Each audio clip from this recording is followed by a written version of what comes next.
आज के हमारे लेसन के अंदर है कि आपने कल ये पढ़ा था एक्सरसाइज 6.2 और ये आपने पढ़ा था कि कहाँ पर आ जाए वो स्क्वायर आता है, कैसे क्यूब आता है और इनको आपने सिंप्लीफाई कैसे करना है, how we simplify in these number. तो आपने यहाँ पे सिंप्लीफाई करते हुए सबसे पहले आपने ये देखा यहाँ पर भी x है, यहाँ पर भी क्या है x है, यहाँ पर भी y है, यहाँ पर भी y है, यानी यहाँ पर दो वेरिएबल इस्तेमाल हुए हैं। कितने वेरिएबल? दो वेरिएबल, यानी दो एक जैसे हैं। अब हमने वो देखना है कि यहाँ पे अगर दो एक जैसे हैं उन्हीं दो जगह को हम देखेंगे अगर वो मल्टीप्लाई हो रहे हैं या डिवाइड हो रहे हैं।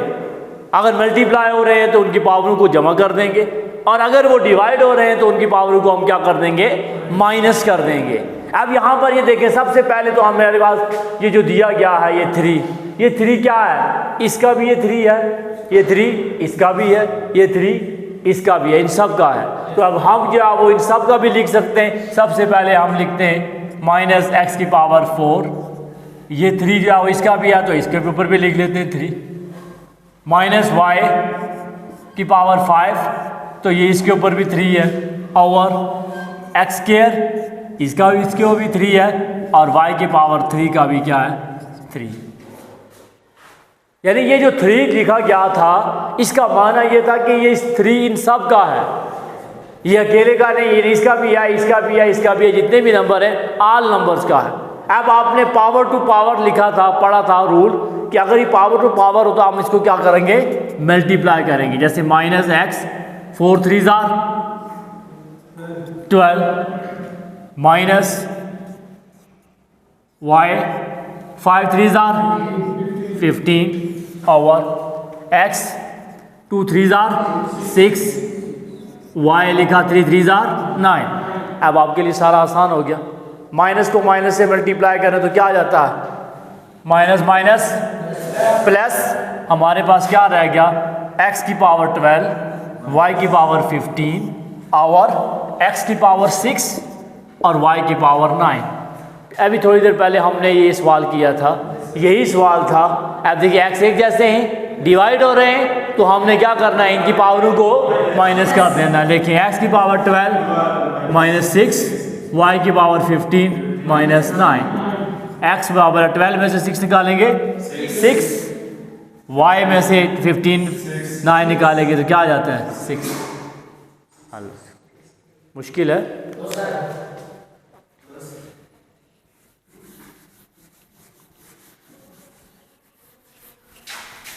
इसी तरह क्वेश्चन नंबर 11। क्वेश्चन नंबर 11 है x की पावर -1/3, y की पावर है 1/2 और x की पावर -1/4, y की पावर 1/3 इंटू 6। जैसे अब आपने पीछे वाला सवाल किया सेम वही सवाल है। अब आपने पहले क्या किया? जैसे वहाँ पर 3 सब का था, इसी तरह ये 6 भी क्या इन सब का है।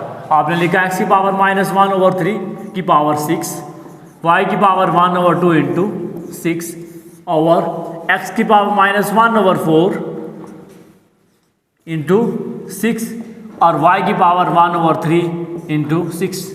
अब वहाँ पे आपने नोट किया था कि ऊपर स्क्वायर था, यानी को ऊपर लिखा हुआ था, 2 लिखा हुआ था, 3 लिखा हुआ था, जो भी लिखा हुआ था वो ऊपर की जानिब था।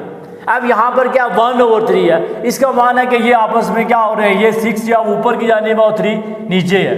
अब लिखेंगे 3 1 3, 3 2 6, इसी तरह 2 1 2, 2 3 6। अब आप लिखेंगे x की पावर -1 2 2, y 1 3 3 और अब आपने किया क्या? ये अब आप आम रूल में आप पढ़ते हैं कि आप डिवाइड कर देते हैं। 1 को 6 के साथ किया तो 6 किया तो डिवाइड जैसे डिवाइड का रूल है वैसे करते हैं। हमने काट दिया। देखें 2 का टेबल पार 2 3 6, 2 2 4, तो हमारे पास क्या आ गया? x की पावर -3/2, y 3 1 3, 3 2 6, y का स्क्वायर। अब वही सवाल वापस पलट के आ गया। अब आपने देखा कि ये x सेम है और y सेम है तो ये डिवाइड करेंगे। अब हम इनको x -2, ये -3/2 ऊपर जाएगा तो क्या आ जाएगा? माइनस क्या बन जाएगा, प्लस। ये याद रख लें, जब हमेशा कोई भी चीज़ अगर माइनस साइन है ऊपर जाएगा तो प्लस हो जाएगा, प्लस होगा तो माइनस हो जाएगा। यही पढ़ा है ना आपने कि जब आप साइन को ऊपर लेके जाएंगे साइन तब्दील हो जाएगा, जब माइनस माइनस माइनस क्या हो जाता है, प्लस हो जाता है। वाई का स्क्वायर वाई की पावर 3 माइनस 2। अब यहाँ पर एलसीएम लेंगे, जैसे आप लेते हैं एलसीएम 2 2 1 2 2 2 4 माइनस 4 प्लस 3, 2 को 2 के ऊपर डिवाइड करें तो 1 आ जाता है। इसी तरह 1 को 3 से मल्टीप्लाई किया तो 3 इंटू वाई की पावर 3 में से 2 निकालेंगे 1, तो वाई की पावर 4 में से 3 निकालेंगे 1 माइनस 1/2 वाई की पावर 1 सॉरी x।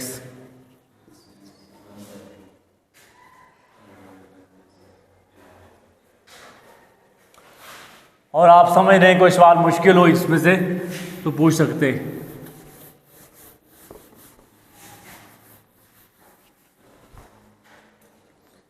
ये सारे सवाल इसी तरह निकलते हैं। 16 क्वेश्चन नंबर 16 है a क्यूब b की पावर 1/2 c की पावर 1/3 मल्टीप्लाई बाय a की पावर 1/6 b की पावर 1/3 c की पावर 1/2। आपने सारे रूल पढ़े हुए, ये आपस में मल्टीप्लाई हो रहे हैं। इसका माना है कि ये भी आपस में, ये तीनों भी मल्टीप्लाई हो रहे हैं, ये सारे मल्टीप्लाई हो रहे हैं। यहाँ पर साइन मल्टीप्लाई आपको नज़र नहीं आ रहा, लेकिन ये आपस में मल्टीप्लाई हो रहे हैं। अब आपने देखा एक जैसे हैं, एक जैसों को एक जैसों के साथ आपने किया। देखिए अब ये आपस में मल्टीप्लाई हो रहे हैं, इनकी पावरें क्या आ जाएंगी, प्लस हो जाती हैं। a की पावर 3 प्लस 1/6, b की पावर 1/2 प्लस 1/3, c की पावर 1/3 प्लस 1/2। अब इनको हमने क्या लेना, एलसीएम a। देखिए अब एलसीएम लेंगे तो 6 एलसीएम आ गया, 6 को यहाँ पर डिवाइड करें 1 के साथ तो क्या आ जाता है 6। ये बेटा प्लस हो रहे हैं, प्लस हो रहे हैं या प्लस होते हैं तो आपने रूल पढ़ा हुआ है, जैसे प्लस करते हुए आप इसको जमा कर देते हैं। ये 6 एलसीएम आ गया, हमने लिखा 6 को 6 के ऊपर डिवाइड किया तो 6 आ गया, 6 3 18 प्लस 1। बी हमारे पास आ गया, इनका एलसीएम लिया 3 और 2 का, तो यहाँ पर क्या आ गया एलसीएम 6, 3 और 2 का एलसीएम लिया तो 6 आ गया। 2 1 2 2 2 4 2 3 6 3 1 3 प्लस इसी तरह 3 को 6 के ऊपर डिवाइड करें। देखिए नीचे वाले को डिवाइड किया जाता है, जो जवाब आता है उसके साथ मल्टीप्लाई किया जाता है। 3 1 3 3 2 6 2 1 2 सी। इसी तरह इनका एलसीएम लिया तो हमारे पास क्या आ गया 6, 3 का टेबल 3 1 3 3 2 6 2 1 2 प्लस 2 को डिवाइड करें तो 3 आता है, 3 1 3। a की पावर 18 में 1 जमा करें 19/6, b 3 में 2 जमा करें 5/6, c 3 में 2 जमा करें 5/6। ये हमारा आज का लेसन जो है वो एंड हो गया। ये आपका चैप्टर 6.2 एंड हो गया। इसमें से अगर कोई एनी क्वेश्चन आपको समझ में नहीं आया तो आप पूछ सकते हैं मुझसे। ये तो मैंने समझाने के लिए बेटा किया आपको। ये देखिए, ये जो लाइनें मैं लगा रहा हूँ ये आपको समझाने के लिए। देखिए जो एक, देखिए मैंने कहा कि जो एक जैसे थे, ए और ए एक जैसे थे, बी और बी एक जैसे थे, सी और सी एक जैसे थे, ये आपस में मल्टीप्लाई हो रहे थे। मैंने इनकी पावरों को जमा कर दिया रूल के मुताबिक। अगर ये डिवाइड होते तो मैं इनको माइनस कर देता, इनके साइन को।